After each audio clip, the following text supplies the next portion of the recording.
a team unveiled by the National Super Alliance to find a way to have coalition leader Raila Odinga declared the people's president says it is being intimidated by the government. The organizing committee, unveiled on Friday, is supposed to come up with a plan for defying the Jubilee government, including a fresh election and secession through a People's Assembly. After a meeting at NASA's Okoa, Kenya offices in Lavington, Nairobi, the team remained tight-lipped on the agenda of the talks.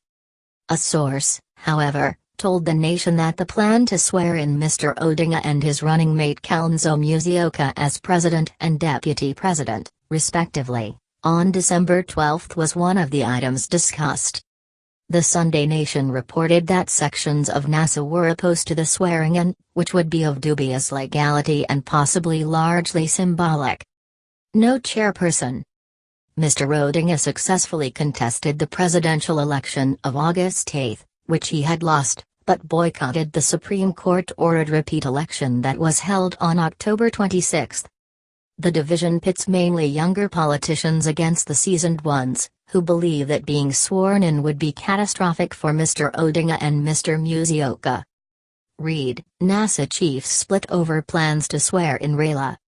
Read, NGO Council faults Raila's power plan. On Sunday, NASA sources told the nation that the committee had agreed not to elect a chairperson for fear that the state would target him or her.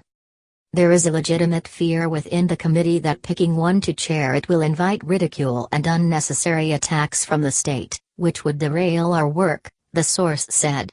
According to the NASA communique issued on Friday, the work of the committee will be to guide, facilitate and coordinate the program of the various people's assemblies across the country. It has also been mandated to set up and oversee a national secretariat that will be the center for the activities of the assemblies, among other duties. Members are Senator Judy Sijani, Ms. Hamida Kibwana, Dr. Mutaka Kangu, Mr. Radarangwan, Mr. Koya Damato Lakina, Mr. Peter Mathuki and Dr. David Ndi. Will not relent. On Sunday, NASA CEO Norman Magaya and former Kagunga Senator Boni Khalwal were guarded on the workings of the committee and referred the nation to either the leader of the committee, Dr. Ndi or Mr. Ongwen. Read, Raila, we're still fighting for electoral reforms. The opposition has refused to recognize President Kenyatta's victory. On Sunday, Mr. Odinga said in Kakamega County they will not relent until there is electoral reform. We are on track and I'm confident we will fix what went wrong with the elections and denied us victory, said Mr. Odinga. He spoke after attending the opening match of the Council for East and Central Africa Football Associations, SECAFA, between Kenya and Rwanda at Bukhungu Stadium.